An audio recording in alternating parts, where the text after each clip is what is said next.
কিভাবে সাহায্য করব আমার এই ভাইকে আপনারা বলেন। তারা ৩০-৪০ জন মিলে এক এজেন্সিকে ১,০০,০০০ করে টাকা দিছে।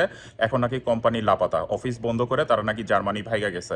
তো এই প্রতারক চক্র এরা তো কোটি, কোটি টাকা হাতায় নিয়ে অফিস বন্ধ করে চলে গেলে আপনারা তো ধরতে পারবেন না। এই কারণে আমরা সবসময় আপনাদেরকে সাবধান করার চেষ্টা করি যে সরকার অনুমোদিত যে এজেন্সিগুলো আছে অবশ্যই আরএল নাম্বার আপনারা দেখে তারপরে তাদের সাথে টাকার লেনদেন করবেন।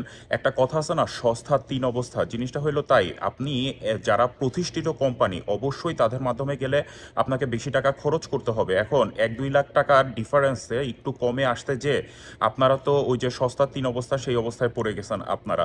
এখন কমের দিকে কখনোই আপনারা যাওয়ার চেষ্টা করবেন না। তার কারণ ১-২ লাখ টাকা বা বাকিতে বিদেশে ইউরোপে কেউ আনতে পারে না, এবং এইখানে এসে যে টাকা পরিশোধ করবেন কাজ করে সেটাও সম্ভব না। সো আপনারা একটু সাবধান হন, অনুমোদিত কোম্পানির মাধ্যমে আসার চেষ্টা করেন। যেই কোম্পানি